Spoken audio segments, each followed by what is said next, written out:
हल्दी, असली मसाले, सच सच, MDH MDH।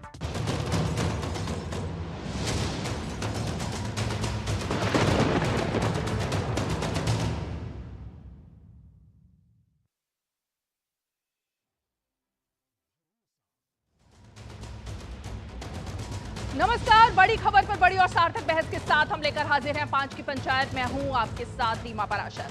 आप सभी को भगवान राम के जन्मोत्सव यानी रामनवमी की हार्दिक शुभकामनाएं। और जब हम बात रामनवमी की कर रहे हैं और आज पूरा देश राममय हो गया है, तो कुछ विपक्षी दल, उन नेताओं को आज करारा झटका भी लगा जब उन्होंने शायद वो तस्वीरें देखी जो सीधे अयोध्या से 12:15 पर आई, जब सूर्य भगवान ने सीधे तिलक किया भगवान राम को। और इसीलिए सवाल खड़ा हुआ कि विपक्ष के नेताओं ने, ममता बनर्जी से शुरुआत हुई और उसके बाद उत्तर प्रदेश तक पहुंची वो आंच, जिसमें चेताया गया कि शांति बनाए रखें। और भगवान राम की ऐसी कृपा हुई कि आज देश में सौहार्द का माहौल भी दिखाई दिया, भाईचारा भी दिखाई दिया, और यह भी दिखाई दिया कि किस तरह सबने गले मिलकर एक साथ आज ये उत्सव मनाया। और इसीलिए वो लोग जो इस पर राजनीति कर रहे थे, शायद उनके लिए ये करारा जवाब भी है। लेकिन बात यहीं खत्म नहीं हुई। शायद ये सब भी विपक्ष को रास नहीं आया, क्योंकि उसके बाद सवाल खड़े होने लगे, राम के नाम पर कौन पाखंड कर रहा है, कौन असली राम भक्त है और कौन राम के नाम का इस्तेमाल कर रहा है। तो आज जरा चर्चा इसी पर करने की कोशिश करेंगे कि आखिर भगवान राम के नाम पर जो लोग राजनीति कर रहे हैं, और वो भी इस हद तक कि देश को बांटने की कोशिश है, वो कितने सफल हो पा रहे हैं। बेहद ही खास मेहमान हमारे साथ जुड़ेंगे, लेकिन सबसे पहले जरा उन तस्वीरों पर और बयानों पर नजर डालते हैं जो आज चर्चा में रहे।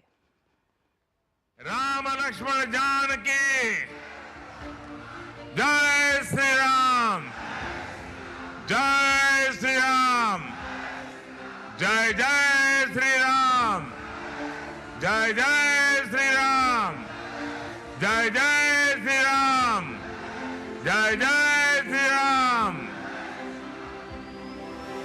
प्रभु राम के जन्मोत्सव को हम सब ने यहां से उसमें शरीक होकर के, आज जब सूर्य देवता स्वयं प्रभु राम जी के जन्मदिन को मनाने के लिए अयोध्या की धरती पर किरण के रूप में उतर रहे हैं, पूरे देश में एक नया माहौल है।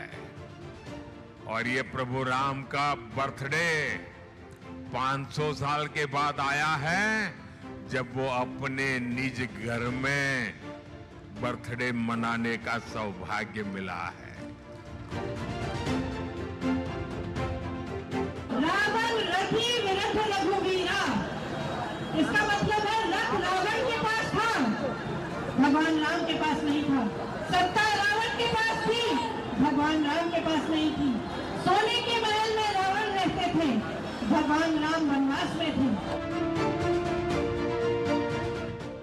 माफिया और अपराधियों को अपने गले का हार बनाते हैं, उनका महिमा मंडन करते हैं, उनके घरों में जाकर के फतिया पढ़ने का काम करते हैं। लेकिन अगर कोई निर्दोष हिंदू कहीं किसी दुर्घटना का शिकार हो जाता है, तो एक शब्द संवेदना के इनके मुंह से नहीं निकलते हैं।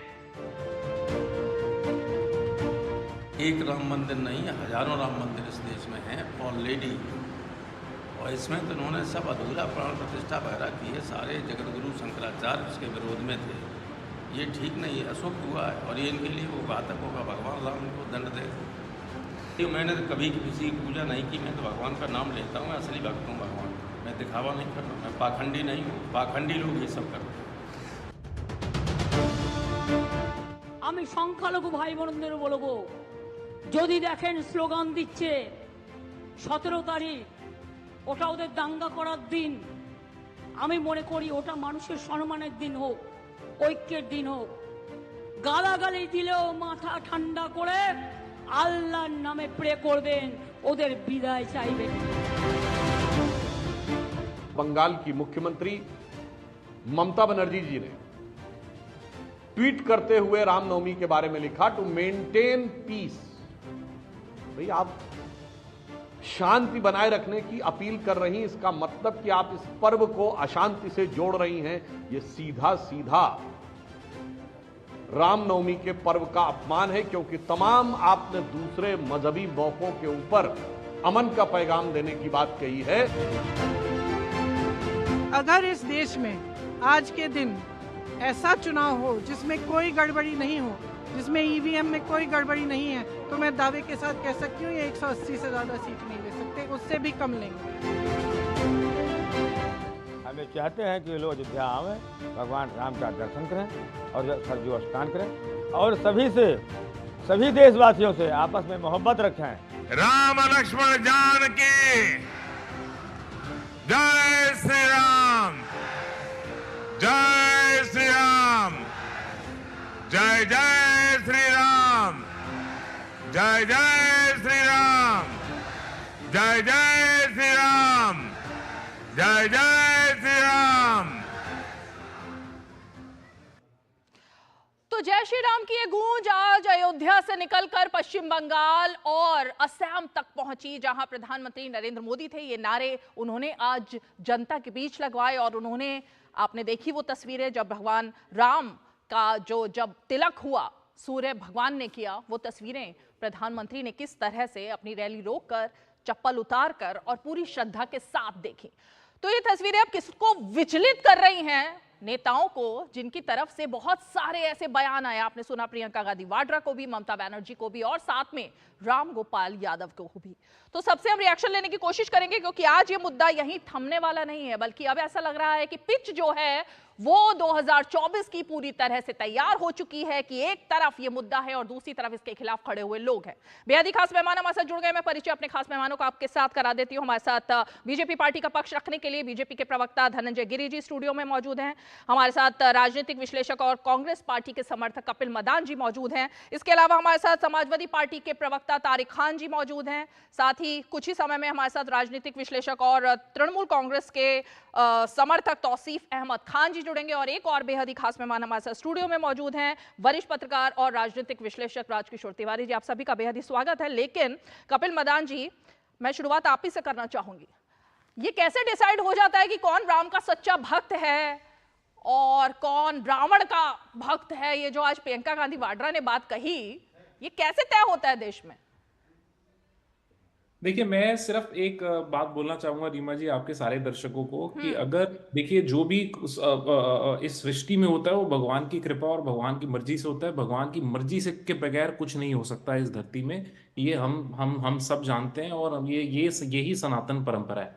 लेकिन अगर आप या कोई राजनीतिक दल ये बात करने की कोशिश करे कि जिससे ऐसा दिखे कि उनकी वजह से भगवान राम का घर बन गया, तो मुझे लगता है कि इससे बड़ा कोई शर्मनाक बयान हो नहीं सकता। इस सृष्टि में जो भी हो रहा है, अगर वहां मंदिर बना है वो भी भगवान की कृपा से बना है, और हमको सिर्फ इस बात का गर्व होना चाहिए कि भगवान राम का मंदिर बना है। अगर कोई राजनीतिक दल इसका राजनीतिक फायदा लेने की कोशिश कर रहा है, तो मुझे लगता है कि ये एक सनातनी भी परंपरा के खिलाफ बात कर रहा है। और जो राजनीतिक दल के लोग इस पे सवाल उठा रहे हैं, मुझे लगता है कि उनको भी अपने जो भी उनका आइडियोलॉजिकल फेथ है, जो भी उनका लोगों के कल्याण की जो स्कीम है, उनको भी उनके बारे में बात करनी चाहिए। कपिल मदान जी, एक minute. Rather than Kapil Madan ji, किसने कहा, किसने क्रेडिट लेने की कोशिश की? आज आपने कोई ऐसा बीजेपी का बयान सुना, प्रधानमंत्री का बयान सुना, गृह मंत्री का बयान सुना? किसने कहा कि हमने राम मंदिर बनवाया? अभी तक मेरी नजर में नहीं आया। कहां से आया?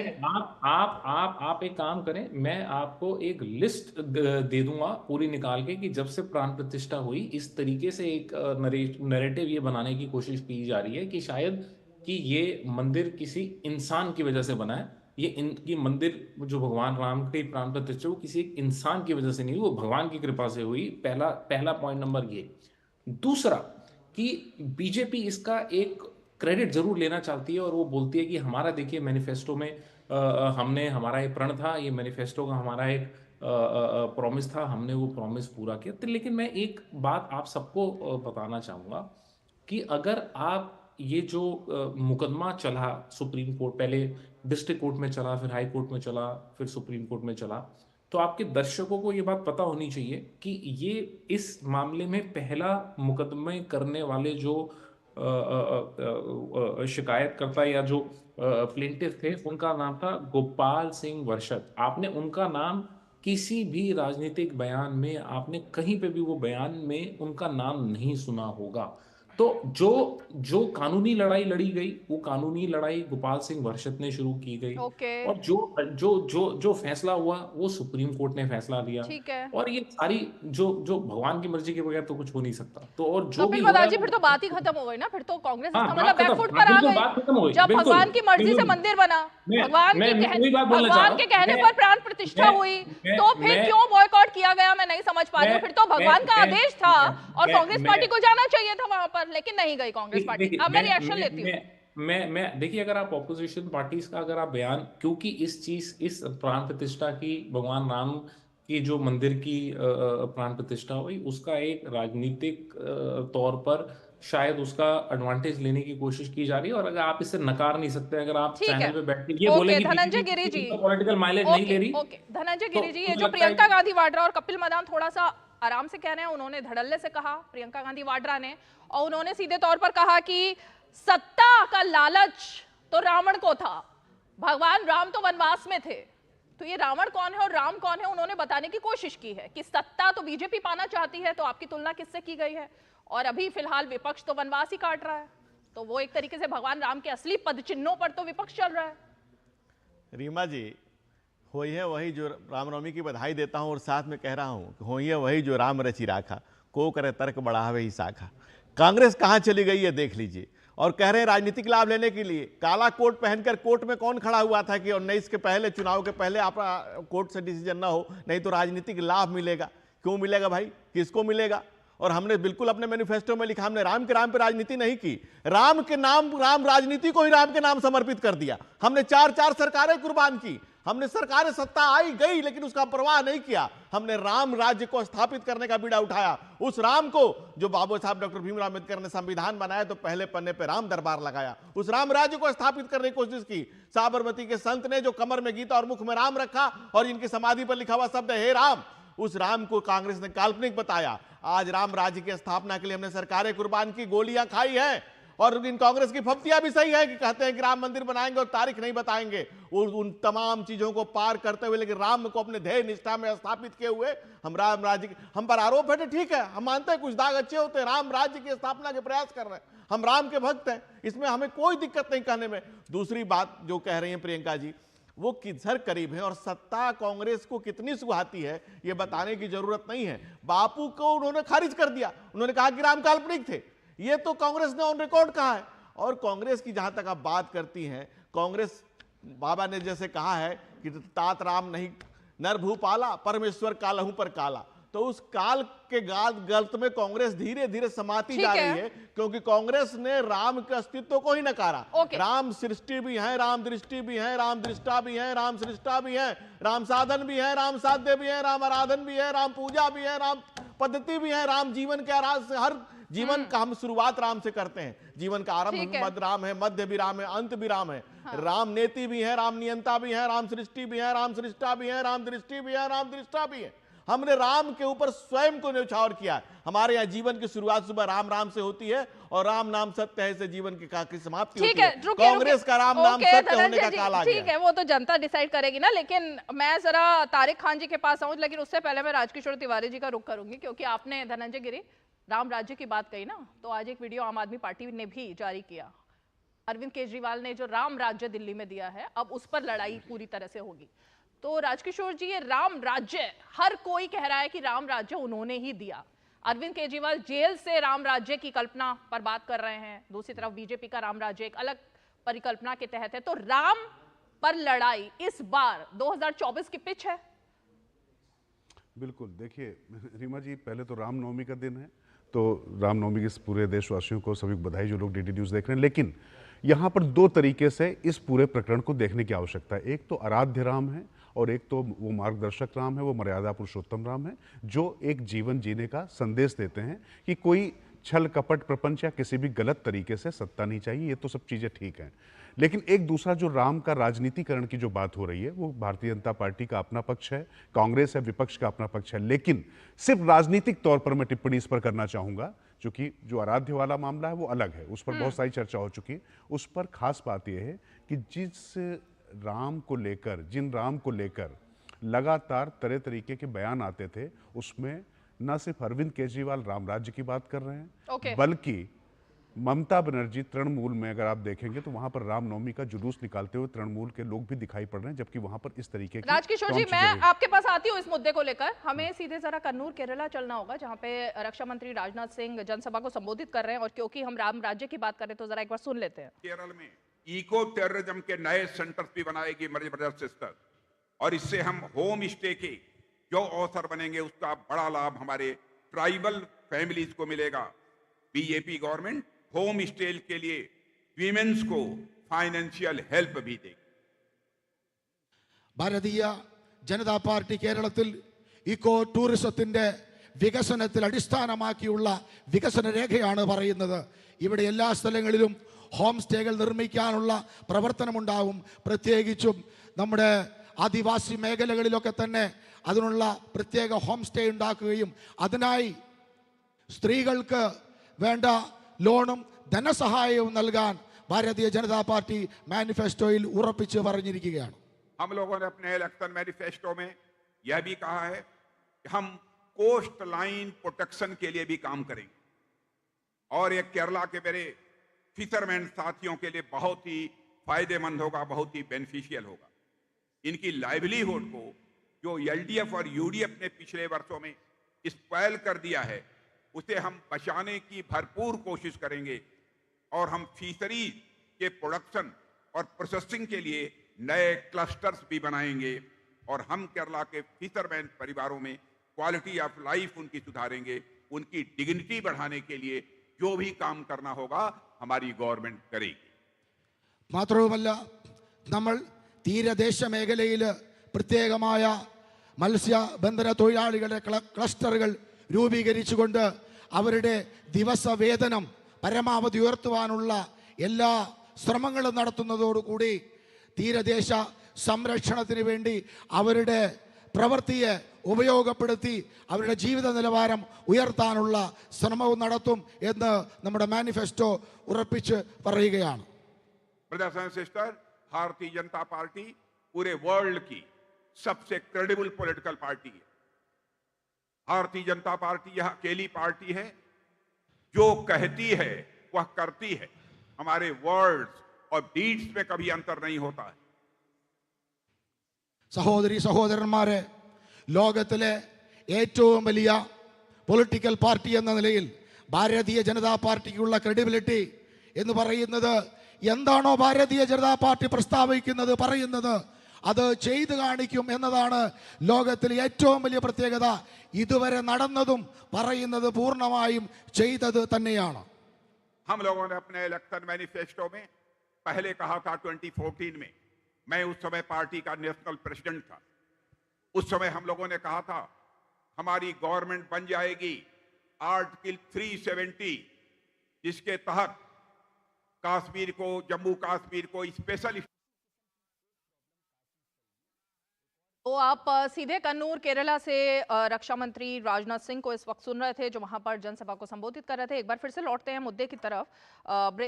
राजनाथ सिंह जी की ये हम स्पीच सुन रहे थे, उससे पहले राजकिशोर तिवारी आप बता रहे थे कि किस तरह से राम के नाम पर इस वक्त जो बात चल रही है। तौसीफ अहमद खान जी भी हमारे साथ जुड़ गए हैं, तृणमूल कांग्रेस के सपोर्टर और नेता। तौसीफ जी, ये झटका तो लगा है मेरे ख्याल से, किसको लगा है झटका इस बार? जिन लोगों ने बड़े बड़े दावे किए थे रामनवमी पर शांति बनाने के लिए, आज सुबह सुबह भी सबसे पहले जो ट्विटर पर बात आती है वो यही आती है कि आज के दिन शांति बनाए रखें। ये शांति की अपील क्यों की जा रही थी? आज ऐसा क्या था?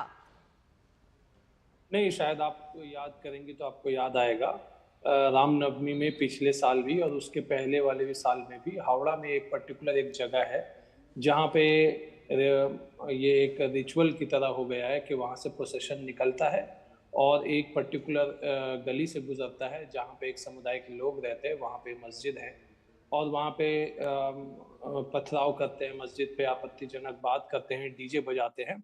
इस दफ़ा कोर्ट ने ये सारे रेस्ट्रिक्शंस लगा के दिए हैं कि 200 से ज़्यादा लोग नहीं रहेंगे रैली में, और डीजे नहीं रहेगा, और कोई तलवार या बंदूक लेकर नहीं जाएगा। आपको याद होगा लास्ट टाइम रैली में एक बंदूक लेकर के एक लड़का, 18-19 साल का एक लड़का बीजेपी वर्कर वो निकला, उसका फोटो बीजेपी के नेताओं के साथ में था, और उसको पुलिस ने अरेस्ट भी किया था क्योंकि उसके पास आर्म्स एक्ट का केस भी चला। तो ये सारे प्रेसिडेंट हैं पिछले साल के, और उसके पहले साल में भी गंडगोल वहां पे हुआ है, इसलिए शांति की अपील की जा रही थी। लेकिन शुक्र है इस बात का कि ऐसा कोई हमें तो मतलब सिर्फ रामनवमी पर इस तरीके की वारदातें होती हैं बंगाल में, उसके अलावा बहुत ही शांतिपूर्ण माहौल रहता है। कभी किसी धर्म, दूसरे धर्म के किसी लोगों की तरफ से कभी कुछ नहीं हुआ। नहीं, आप कटाक्ष करिए, आप इस बात ये सवाल है उड़ा रही है। रामनवमी के में जो वायलेंस होते हैं उसका आप मजाक ना उड़ाएं।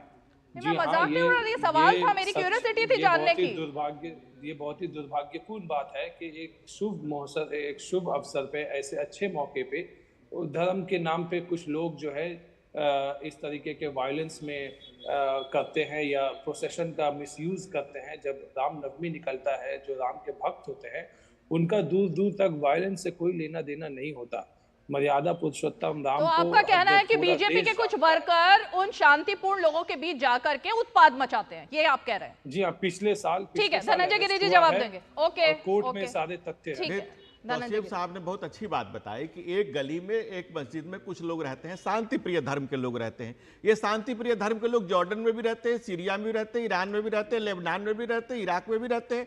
शरिया का पालन करके सीरिया बनाने की प्रयास ये लोग पूरी दुनिया में करते हैं। ये शांति प्रिय धर्म के लोग करते हैं। और इन लोगों ने क्या हाल कर रखा है, डेमोग्राफी बदल करके ममता ने किस निर्ममता से बंगाल को बेहाल कर रखा है, ये जानने से कोई बात नहीं है। चुनाव में कत्ल गारत का जो माहौल है और जो बाजार को बेनूर और बेरंग कर दिया, बंगाल को बदनाम और बेकार और बेदर्दी से किया है, ये कोई जानने से बाकी थोड़ी है। बगल के देश में देख लीजिए, यहाँ देख लीजिए, इधर देख लीजिए, उधर देख लीजिए, कितने शांति प्रिय लोग हैं, कितने शांति से रहते हैं। अरे यहाँ लड्डू का एक एक कण जोड़ करके जो बनाता है, जो कहता है एकम सत विप्रम बहुधा बदंती, और आप कहते हैं इधर माई वे और हाईवे।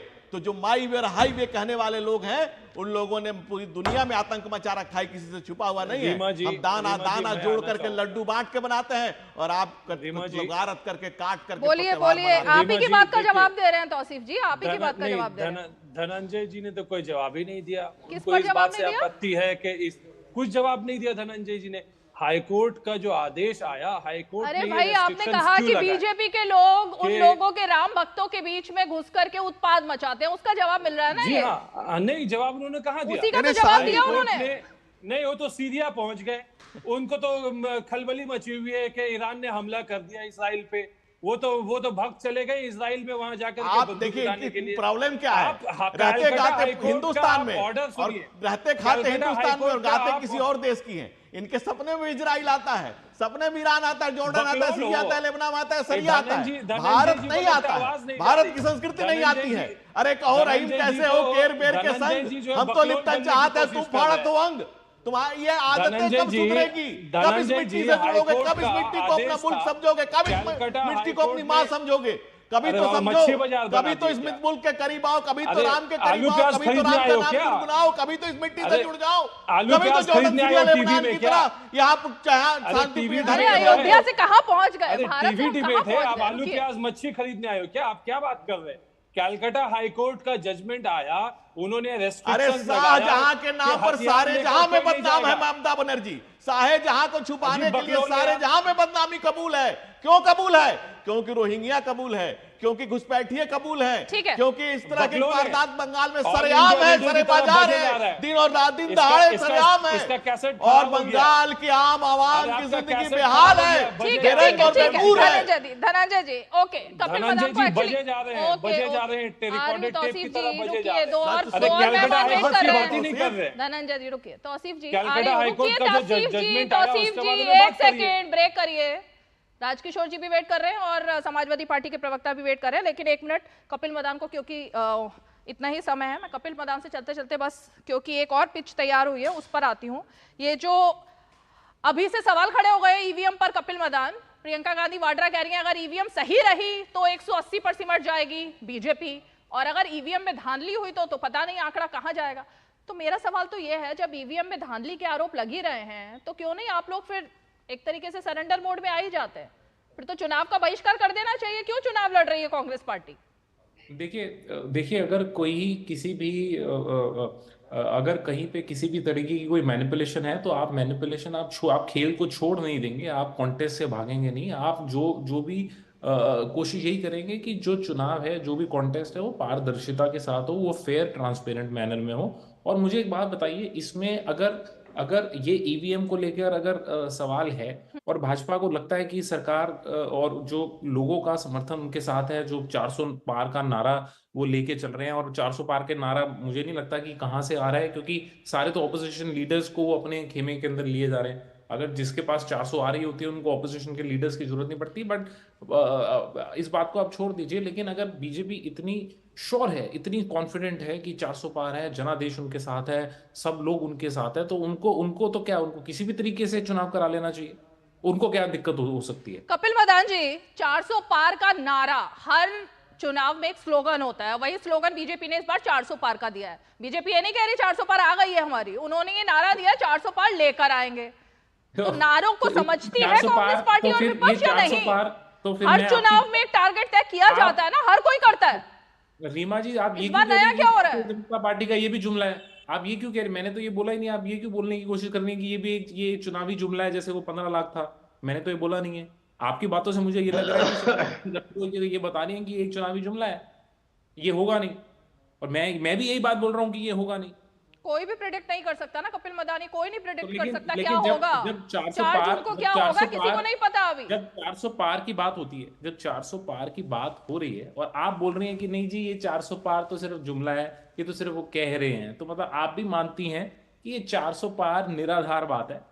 इसका कोई कंपटीशन मुझसे है तो अलग बात है कपिल मदान। चलिए बहुत मेरा शुक्रिया। नहीं, मेरा कंपटीशन किसी से भी नहीं है। नहीं, ये जुमला और ये शब्द जो शब्दावली का, राहुल गांधी की शब्दावली का आप इस्तेमाल कर रहे हो, तो इसमें नहीं मैं नहीं कर रहा। ये तो जुमला जो शब्दावली है मेरी नहीं है। अगर आप अमित शाह जी का इंटरव्यू देखेंगे, उन्होंने 15 लाख की जो बात की थी, उन्होंने इसको जुमला बोला था। मैं बोल रहा हूँ कि जब आप 400 पार की बात कर रहे हैं, आप बोल रहे हैं ये तो सिर्फ कहने की बात है, तो मुझे लगा ये भी शायद जितनी हिंदी मैं जानता हूं थोड़ी सी, मुझे लगा कि ये भी शायद उसी श्रेणी में आएगा। ठीक है, थैंक यू सो मच। एक छोटा सा ब्रेक लेते हैं, ब्रेक के फौरन बाद कुछ और मेहमान जुड़े हुए हैं, उनके साथ जोड़ेंगे आपको। आधे बाउल दही में 4 चम्मच MDH चटनी पुदीना मसाला डाला, स्टर करो, पुदीना चटनी तैयार। MDH चटनी पुदीना मसाला।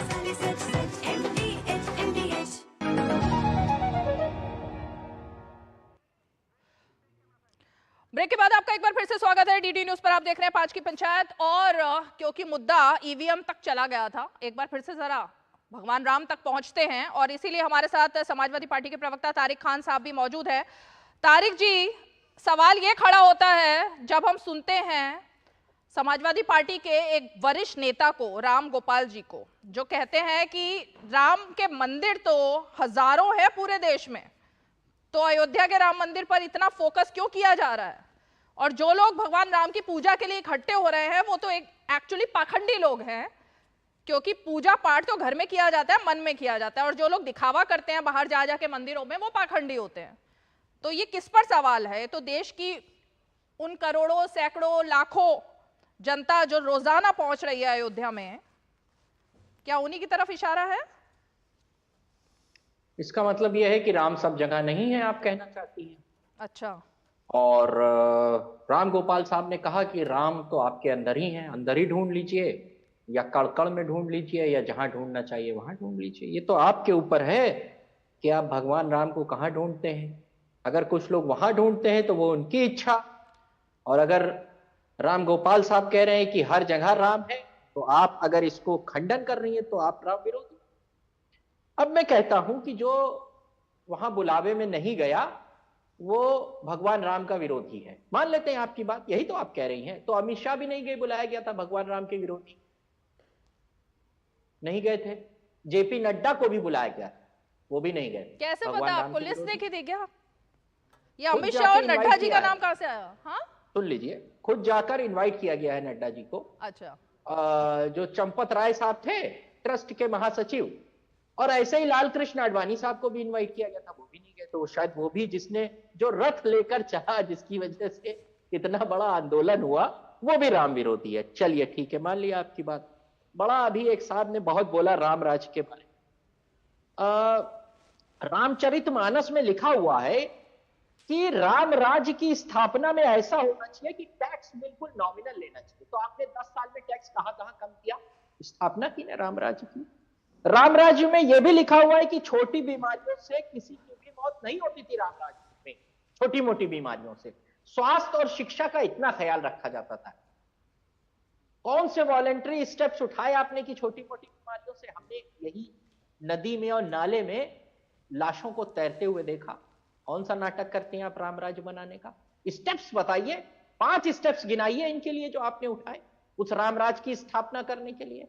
हाँ, उस राम को की पूजा करने वाले लोग, उनके अनुयायी मर जाए भूख से, उनको खाने को न मिले, उनकी स्वास्थ्य की सेवाओं को न मिले, और उसके बाद आप मंदिर भव्य बना दें और कह दें कि राम राज की स्थापना की है, तो ये सबसे बड़ा पाखंड, सबसे बड़ा। क्योंकि जब भगवान राम लौट के आए वापस 14 साल के वनवास से, उसके बाद राम राज्य स्थापित हुआ, जिसमें शिक्षा, स्वास्थ्य, बीमारी से, एक बूढ़ा आदमी भी एक आम बीमारी से नहीं मरता था। मैं नहीं कहता कि आप वैसी स्थापना कर दें, लेकिन अपने कदम बताइए। आपने लगातार तारिक जी, टैक्स बढ़ाया।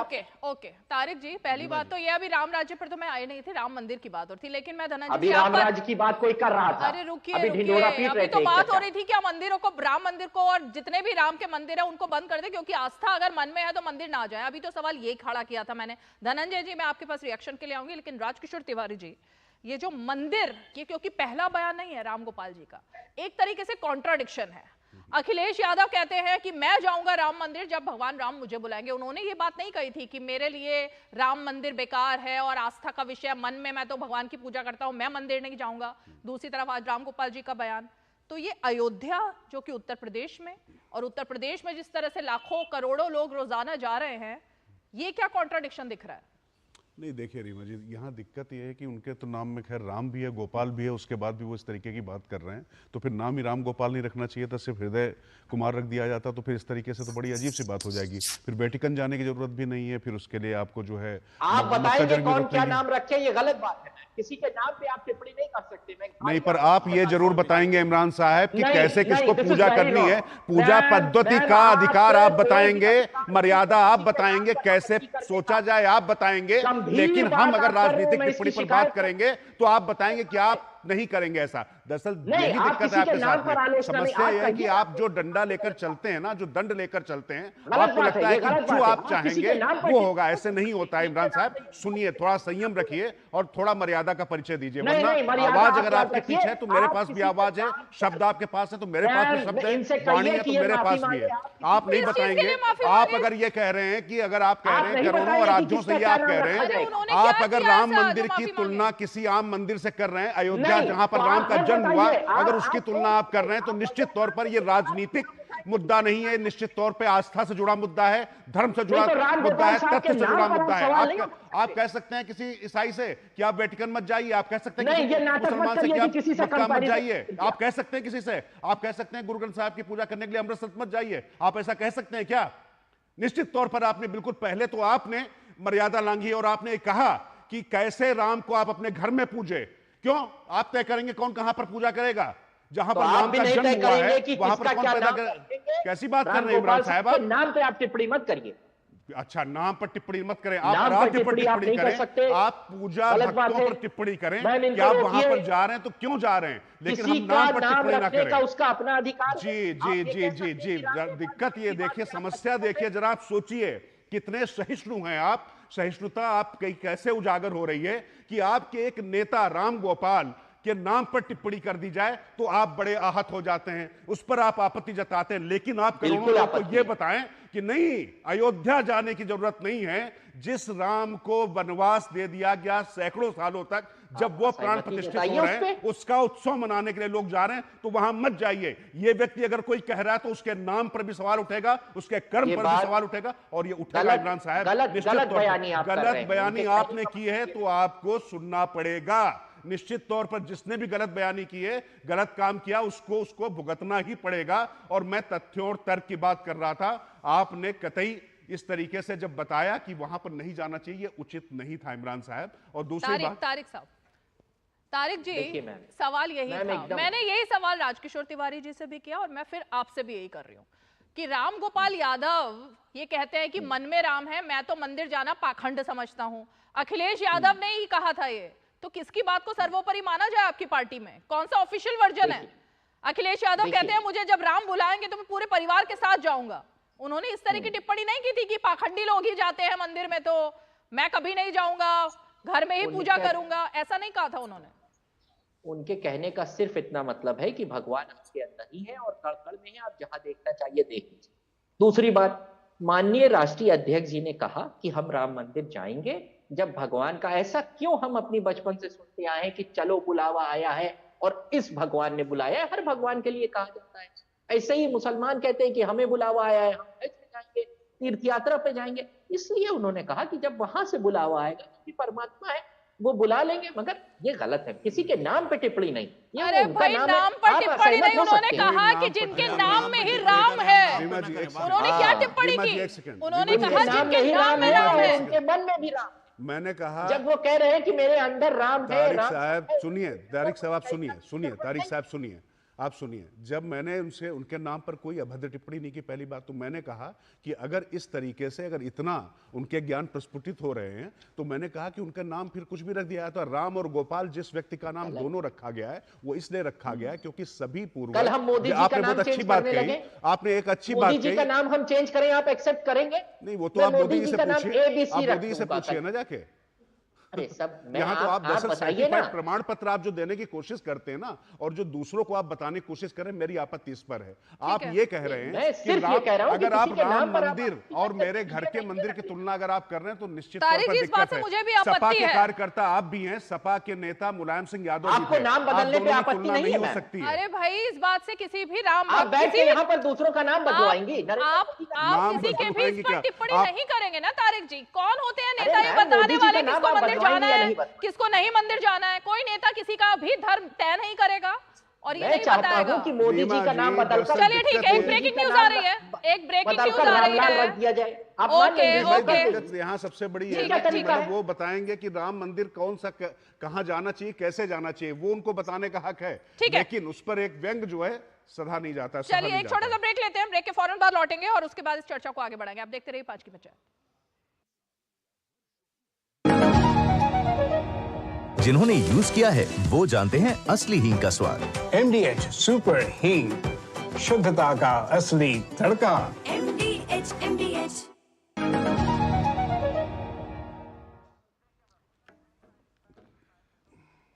डीडी न्यूज पर आप देख रहे हैं 5 की पंचायत और हम चर्चा पर आगे बढ़े, लेकिन इस वक्त की एक ब्रेकिंग न्यूज आ रही है जिसकी तरफ आपको लेकर चलते हैं पश्चिम बंगाल से, जहां पर की चुनाव आयोग की तरफ से कुछ सख्त निर्देश दिए गए हैं कि चुनाव के मद्देनजर जो कि कूच बिहार का एक दौरा करने वाले थे राज्यपाल, वो अब दौरा नहीं करेंगे। चुनाव आयोग की तरफ से हिदायत दी गई है और इस खबर पर ज्यादा जानकारी के लिए हमारे संवाददाता प्रसन्नजीत सीधे कोलकाता से मौजूद है। प्रसन्नजीत, क्या जानकारी है? ये सख्त निर्देश दिए गए हैं चुनाव आयोग की तरफ से।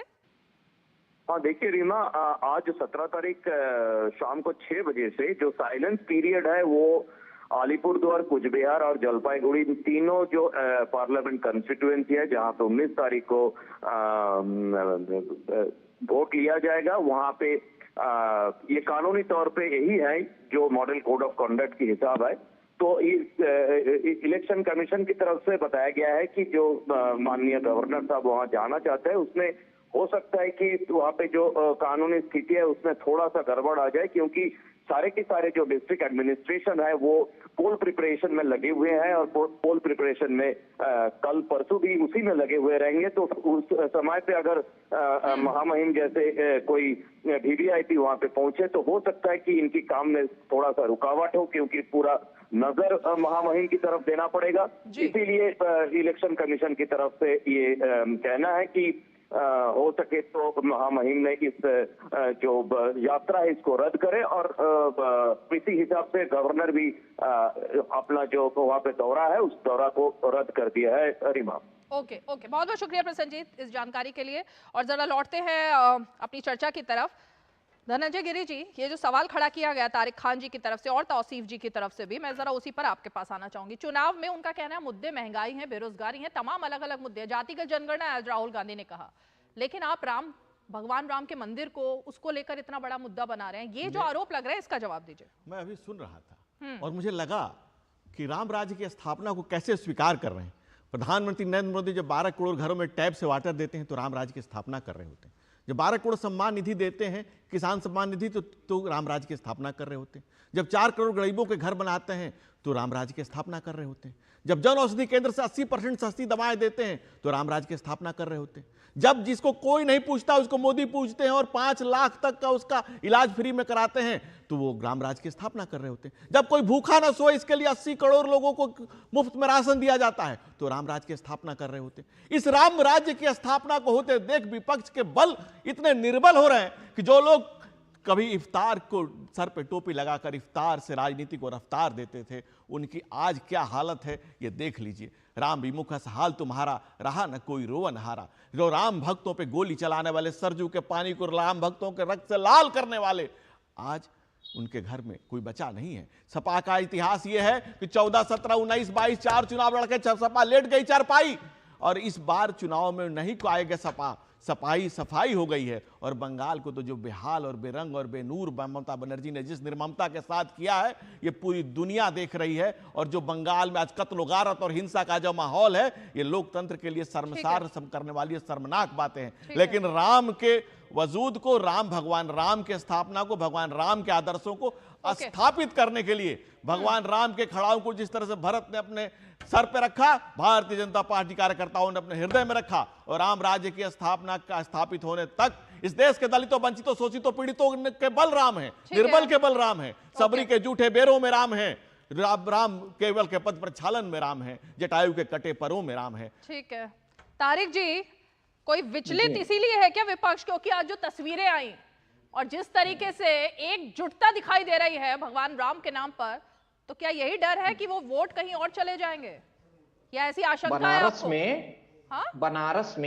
बनारस में जब एक बेटी के साथ बलात्कार किया गया और उसका वीडियो बनाया गया, वो बीजेपी के लोग थे, तो 3 महीने तक उनको गिरफ्तार नहीं किया गया। ये रामराज की स्थापना थी, ये रामराज की स्थापना की कोशिश की आपने, बड़ी बेहतरीन कोशिश थी। गिरफ्तार फिर कैसे हुए वो, अगर गिरफ्तार नहीं किया गया? उनके बीच में नहीं बोला, ये बात गलत है। मुझे आप माफ कर दीजिए ना, फिर बात शुरू करनी पड़ती है।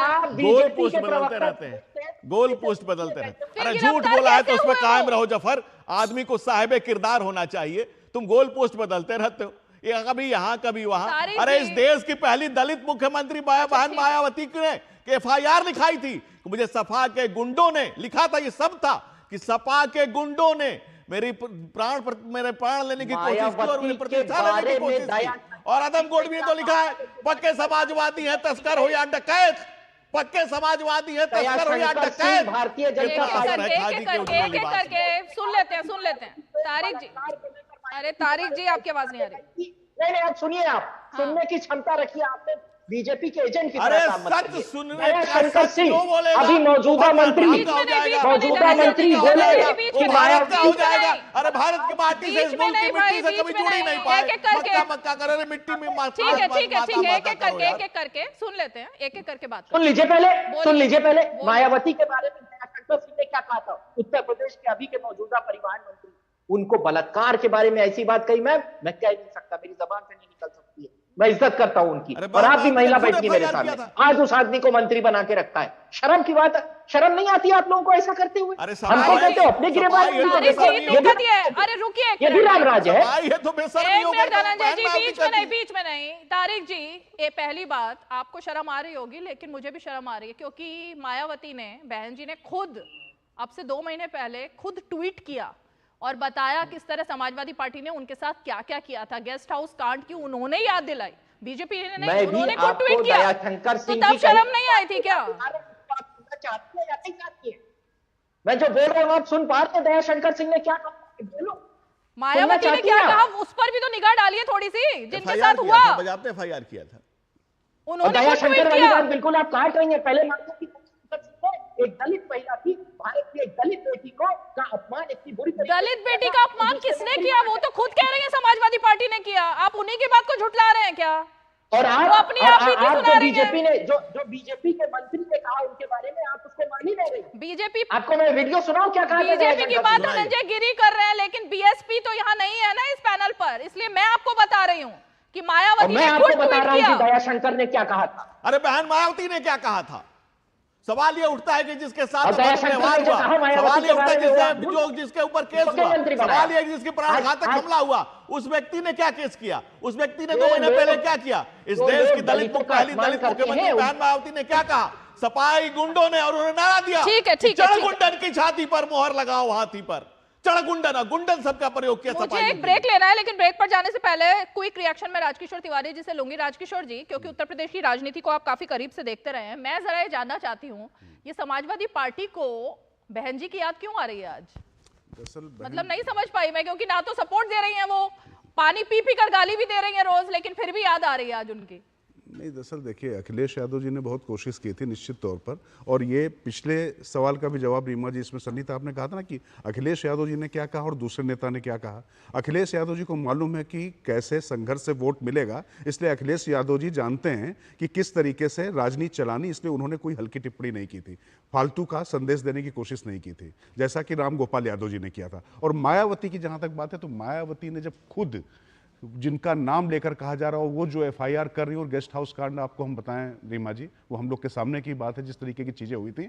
और भारतीय जनता पार्टी के वहाँ पर नेता थे ब्रह्मदत्त द्विवेदी, उनको उसके बाद उन्होंने भाई मान लिया था। अगर वो वहाँ पर नहीं होते तो क्या होता मायावती जी के साथ, वो मायावती जी ने खुद कहा है, हमें और आपको बताने की जरूरत नहीं है। तो उस पर अगर कोई जबरदस्ती कोई बात करना चाहता है, और अगर बात हो रही है दयाशंकर की, तो दयाशंकर ने जो किया था उसके बाद एफआईआर भी हुई थी, उनको जेल भी जाना पड़ा था, मुझे बहुत ठीक से याद है, और निश्चित तौर पर वो बहुत खराब टिप्पणी थी। लेकिन उस टिप्पणी के बदले में जिस तरीके से एक प्रतिक्रिया बसपा की तरफ से हुई थी, यही मैं कहना चाहता हूं कि इस समाज की, भारतीय समाज की, लोकतांत्रिक समाज की खासियत ये है, कोई भी मर्यादा पार करता है तो उसको जनता सबक सिखाती है। दयाशंकर को भी सबक सिखाया गया था, और भारतीय जनता पार्टी के जब उनकी पत्नी के खिलाफ जिस तरीके की टिप्पणी जब की गई थी, एक तो यार बोलते बीच में बहुत ज्यादा हो और बाद में दूसरे को बताते हो कि आप बीच में बोल रहे हो, समस्या यही है ना। सुनने की बात कर रहे हो, प्रवचन में इसको भी जोड़ दिया। प्रवचन, तुम्हारी तकरीर सुनूं मैं, तुम्हारी तकरीर सुनूं है, तुम बताओगे कि कैसे जो है जाएंगे आराध्य के अपने दर्शन करना है, तुलना करोगे अयोध्या की, तुलना करोगे घर के मंदिर से, ये करोगे, ये तुम्हारी तमीज है, और बीच में बोलते हो। अच्छा ठीक है, ठीक है, नहीं तारिक जी, एक तो बीच में आप बोले, आप एक तो बीच में बोले, अब आप उसमें वो अपना एनालिसिस दे रहे हैं, तो अब आप नहीं बताएंगे ना कि क्या करना चाहिए। अरे भाई रुकिए, एक ब्रेक लेते हैं, ब्रेक के फौरन बाद लौटते हैं, देखते रहिए 5 की पंचायत। दया के पात्र रहिए। जीरा से प्यास बुझाएं, डाइजेशन के लिए मस्त, शरीर में नमक पानी का बैलेंस बनाए।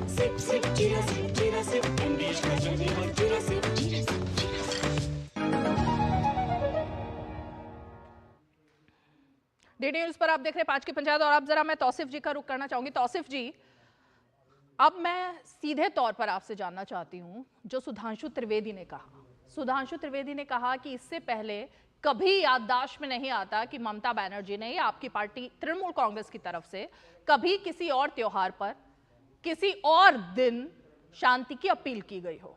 तो ये एक तरीके से भड़काऊ बयान, भड़काऊ नेता और खासकर भड़काऊ टिप्पणी इस पूरे चुनाव में जो बंगाल की तरफ से सामने आ रही है, उसके लिए कौन जिम्मेवार है? देखिए, सुधांशु जी एक बहुत ही एक्सपीरियंस्ड प्रवक्ता हैं, मैं उनको बड़ी आदर करता हूं, लेकिन वो रहते हैं शायद दिल्ली में, उत्तर प्रदेश का दौरा करते होंगे, बंगाल उनका आना बहुत कम ही रहा है। वो कलकत्ता शहर के बारे में, हावड़ा शहर के बारे में नहीं जानते, इसलिए क्योंकि अब उनको आधी अधूरी नॉलेज है तो उन्होंने ये बयान दे दिया। अगर उन्हें डे टू डे बंगाल में क्या हो रहा है, कलकत्ता शहर में क्या हो रहा है, और खासतौर पे रामनवमी के समय पे पिछले साल क्या हुआ या उसके पहले क्या हुआ, अगर उन्हें ये मालूम होता तो वो ऐसी इररिस्पॉन्सिबल स्टेटमेंट नहीं देते। क्योंकि यहाँ पे अगर आप अखबार उठाएंगे, आज गूगल कर सकते हैं, आपको सारा न्यूज़ मिल जाएगा कि पिछले साल हुआ क्या था। और अभी जो कि हाल में जिसका हवाला प्रधानमंत्री ने खुद दिया कि हाई कोर्ट से गाइडलाइंस मिले हैं, रेस्ट्रिक्शंस इम्पोज किए गए हैं, अगर वो हाईकोर्ट का ऑर्डर भी पढ़ ले, हाईकोर्ट में जो केस चल रहा था उसके बारे में भी जानकारी कर ले, तो उन्हें मालूम हो जाएगा कि भाई माजरा क्या है। माजरा ये है कि रामनवमी के टाइम पे पिछले साल भी दंगा किया गया था। बीजेपी, आरएसएस, जनसंघ वाले लोग जो है ये लोग दंगा करते हैं, जहां तक कि तौसीफ जी आप रिपीट कर रहे हैं इस बात को, ये बात आप पहले भी बोल चुके थे, लेकिन मेरा सवाल आपसे यही है ना कि शेख शाहजहां, क्या उस वक्त संदेश खाली में भी ममता बनर्जी ने शांति की अपील की थी या नहीं की थी? शांति दूत है। और क्या उनके बारे में कोई एक टिप्पणी, कोई एक ट्वीट आया जिसमें शेख शाहजहां को दरिंदा बोला गया, उसके बारे में कोई इस तरह की टिप्पणी की गई, कुछ ऐसा आया? मेरी नजर में नहीं आया था। नहीं, आपके नजर में नहीं आया होगा क्योंकि बंगाल स्पेसिफिक न्यूज आप फॉलो नहीं करती होंगी। अच्छा। देखिए, आप अपने रिपोर्टर से पूछेंगी, जो आपके रिपोर्टर बंगाल भारत का हिस्सा है या नहीं है, या अलग कर दिया गया है? जो है आपके जो रिपोर्टर हैं, अरे सर रुकिए ना, ये बंगाल में सुधांशु त्रिवेदी को बंगाल के बारे में नहीं पता, हम बंगाल पे स्टोरी नहीं दिखाते, हमें बंगाल के बारे में नहीं पता। बंगाल भारत का ही हिस्सा है ना सर? क्यों आपको नहीं मालूम है क्या? मैं तो आपसे जानना चाहती हूँ, हम तो यही समझते थे, लेकिन मुझे अब लगता है कि ममता बनर्जी वीजा देने लगी है आपको नहीं मालूम बंगाल में आने के लिए। अगर आप बंगाल के, देखिए सच्चाई ये है कि बीजेपी आज भी बाहरी पार्टी है बंगाल के अंदर में। उनका एक नेता दिखा दीजिए, उनका एक चेहरा दिखा दीजिए जो बंगाल की भूमि से हो। आज भी कैंपेन के लिए वो सारे बंगाल के बाहर के लोग आते हैं। आज भी बंगाल के बाहर के कितने सांसद हैं बीजेपी के पश्चिम बंगाल में? धनंजय गिरी, कितने सांसद हैं आपके पश्चिम बंगाल में? हमारी तो फाउंडेशन हुई श्यामा प्रसाद मुखर्जी जो बंगाल के थे वहां रखा। आज समिति में सबसे पहले उठकर हेडगेवार ने बंगाल में लंबा काम किया, लेकिन बंगाल का कश्मीर से कन्याकुमारी तक जर्रा जर्रा हमारा है। जान दे देंगे इस मिट्टी के लिए, मिट्टी हमारी मां है। और जो लोग इस मुल्क को किसी की मिल्कियत समझते हैं, उनके लिए बहुत बुरे दिन आने वाले हैं। क्योंकि जो शाहजहां के ऊपर, अरे वो शांति का मसीहा है शाहजहां। ऐसे जितने लोग हैं जो टोपी लगा करके ममता बनर्जी जिनके यहाँ जाती हैं और जो दावत करती हैं, वो सब शांति के मसीहा हैं, उस पर सारा जहां कुर्बान है। लेकिन जो लोग आप कह रहे हैं भाई, तो लॉ एंड ऑर्डर तो स्टेट प्रोरोगेटिव है ना, अगर आपके यहाँ कोई करता है। लेकिन चुनावों के बाद जो कत्लो गारत होती है उसके लिए कौन जिम्मेवार होता है? उंगलियां काटी जाती है, घर जलाए जाते हैं, सैकड़ों लोगों की जाने जाती हैं, कौन जिम्मेवार है उसका? बहन ममता की निर्ममता का जवाब वहां की जनता दे रही है और लगातार दे रही है। और जो आपके मन में जो ख्वाब देख रहे हैं आप, वो पूरे नहीं होने वाले हैं। इस मिट्टी के, इस मुल्क के जर्रे जर्रे के लिए जान देने के लिए भारत मां के सैकड़ों हजारों लोग, इस सनातनी सभ्यता को मानने वाले, समाज को मानने वाले, आज भगवान के राम पर पूरे देश का देश क्या, भगवान राम तो पूरे विश्व के कई देशों के, नेपाल में तो रामसा कहा जाता है किसी अच्छे काम के लिए। उन्होंने बाहरी पार्टी का, मैं वो जानना चाहती थी। लेकिन एक ब्रेक लेते हैं, ब्रेक के बाद मैं तौसीफ जी और तारिक जी के पास क्विक रिएक्शन के लिए आऊंगी, फिर जरा बात करेंगे। छोटा आज दही बड़ा खाने का मन है। वाह क्या स्वाद! असली स्वाद तो MDH दही बड़ा रायता मसाले से ही आता है।